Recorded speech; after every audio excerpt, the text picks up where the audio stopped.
Hi guys and welcome back to the channel. We are here today at Trevose Golf Club in Cornwall. We will be reviewing the Headland Course, which is the second of 3 courses at Trevose Golf Club. The Headland Course plays a little over 3,000 yards and is a loop of 9 holes which you play twice. As normal, we will get ourselves into the review, and this is based on the same 5 pillars as normal. So onto the general feel and facilities. If you've seen my previous video of the championship course, then this is a fantastic facility. It has absolutely everything that you would want. Really good warm-up and practice facilities. The clubhouse is amazing. There's even things like on-site accommodation. There's a tennis and paddle court. It really is impressive, and it really is a sort of family feel to this place. So I'm going to give this a score of 5 out of 5. For the course difficulty, I've given this a score of 5 out of 5. If I'm honest, this is on the easier side of sort of links golf, but what this is a perfect introduction into links golf. So if you're a high handicapper or you're really new to golf, then this is the perfect opportunity to try and get a feel for links golf. For the layout, I've given this a score of 3 out of a possible 5. Whilst probably any of these holes wouldn't actually feature on a championship course, this is the perfect layout for what this course is intended. Each hole does play pretty differently, and it does feature some really great views, especially from that 5th green, and actually even better than the championship course has to offer. And for the course condition, I've given this a score of 3 out of a possible 5. You'll see on the video that the greens really weren't in good condition, and I have played this course before and it has been in considerably better condition. They're even just as good as what the championship course is. The rest of the course was actually in really great condition. Tees are really good, fairways are really good, so no complaints generally. And finally, onto the value. I'm going to give this a score of 5 out of 5. This round only actually cost me a pint of beer, as my playing partner Jim had sorted the round out. Green fees, however, are £17 for the round. I think there might be an option of a day pass, but don't quote me on that one. This is a great opportunity to get a really good feel of links golf, as I mentioned, and some really interesting holes. This will give Trevose, the Headland Course, a score of 21 out of 25. Just a bit of a shame on the day that the greens weren't as good as what they have been previously when I've played. If you haven't already, please subscribe to the channel. Please check out my other videos as well. And if not, we'll get back into each of the 9 holes and give you a bit of a strategy about how to play each of those 9 holes. Until then, speak to you next time. Hole 1, and a fairly short par 4, but this will play its entire yardage as it does play uphill all the way to the green. Your ideal tee shot will be either to lay up short of the gap that you see in the bushes, or just to leave yourself a comfortable yardage into the green. Ideally, you will play down the left hand side of the fairway, as this will give a better angle into the green. This will need to be somewhere in the region of about 200 to 220 yards off the tee. For your approach shot, you will need to avoid the 2 bunkers that are protecting the front of the screen, so I would play the yardage to the back of the green.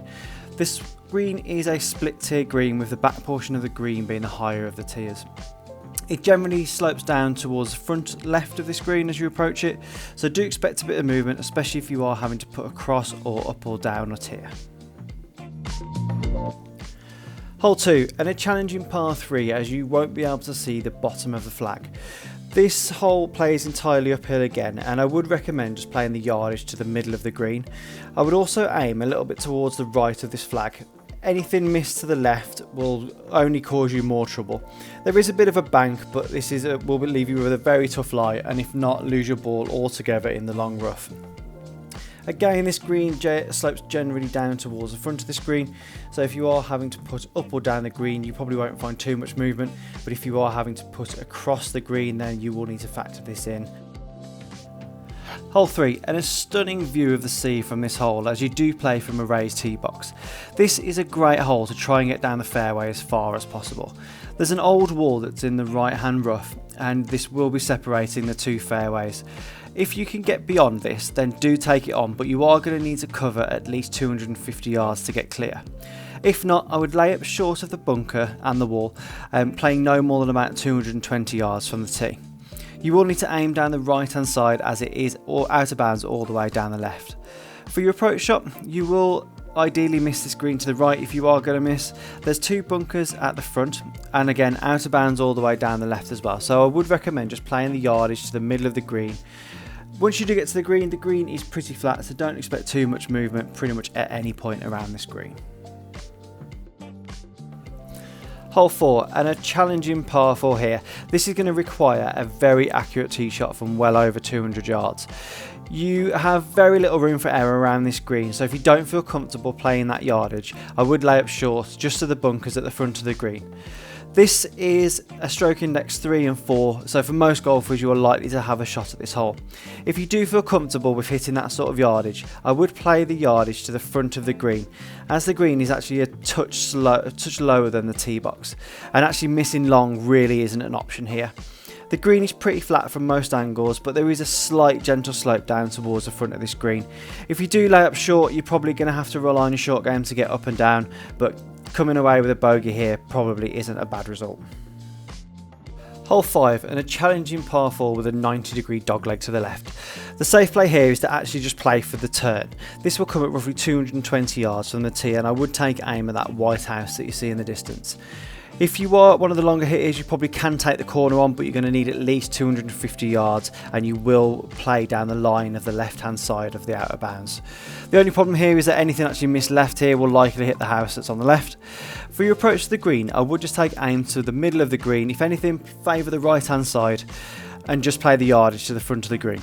This green is a pretty generous size that will slope down towards the left hand side as you approach it. Do expect a bit of movement if you are putting the length of the green. However, if you are putting up or down the hill, you are going to have to commit to that putt and mind that pace control.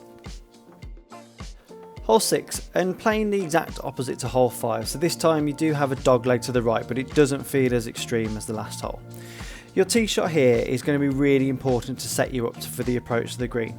For most golfers, you can take on the turn and aiming just towards the left hand side of where you see that gap in the fairway, as there is a bit of a water hazard that runs either side of the fairway.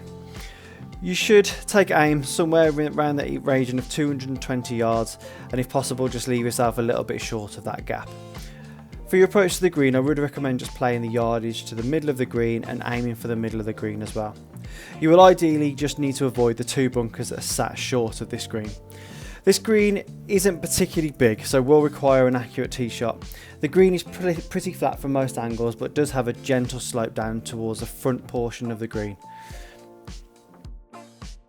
Hole 7, and a good length par 4 that will play its full yardage, as it does play slightly uphill towards the green. Off the tee though, your main aim is actually just to avoid the bunker that's on the left and also the grass that's on the right. Ideally playing nothing more than about 210 yards, ideally probably 195 yards, as this will help you to find the widest part of the fairway. This will leave you a slightly longer shot in, but it's only going to be around sort of 150 to 160 yards. For your approach to the green though, your miss here is actually to the right hand side of the green, so take aim towards the right hand side, probably just over that bunker that's just sat at short of the green. So play the yardage to the middle of the green. There are some really thick bushes down the left hand side, so you will want to avoid those at all costs. The green slopes down towards the right hand side of this green, so do expect a bit of movement if you are having to put diagonally across this green. And again, if you are putting uphill, you are going to have to commit to the putts. Hole 8, and the only par 5 to the course, and again another really important tee shot, as this will pretty much make or break the rest of your hole. The tee shot plays downhill from the tee box, and as you are playing into a bit of a valley. If you want to try and get clear of the bushes, it's going to need you to cover about 240 yards. If anything, I would just favour the right hand side of the fairway and just leave it short of the bushes. This will allow you to play a second shot that will ideally just leave yourself your favourite yardage into the green, but this will play slightly uphill, so I would add a few yardage onto that shot. I would recommend leaving the ball somewhere in the region of about 100 to 120 yards, as this will play short of 2 fairway bunkers. Your third shot will just be best played to the middle of the green for both yardage and aim. You do have a bit more space to the right, and actually short right if you are going to miss if anything. The green slopes down towards the left hand side of the green as you approach it. Probably don't expect too much movement unless you are having to put diagonally across this green. Hole 9, and a short par 4 that does play entirely downhill from the tee box. This was actually playing as a par 3 on the day to a senior pro event, and they had shortened the hole a little bit. The main aim here is just to get clear of the crossing that's running across the fairway, which will be a fairly straightforward shot and only requires about 120 yards to get clear. For your approach shot, if you are playing this as a normal par 4, you do want to play short of the 2 fairway bunkers. Anything too long is just out of bounds, so the miss actually here is short. Play the yardage to the front of the green and aim for the middle of the green as well.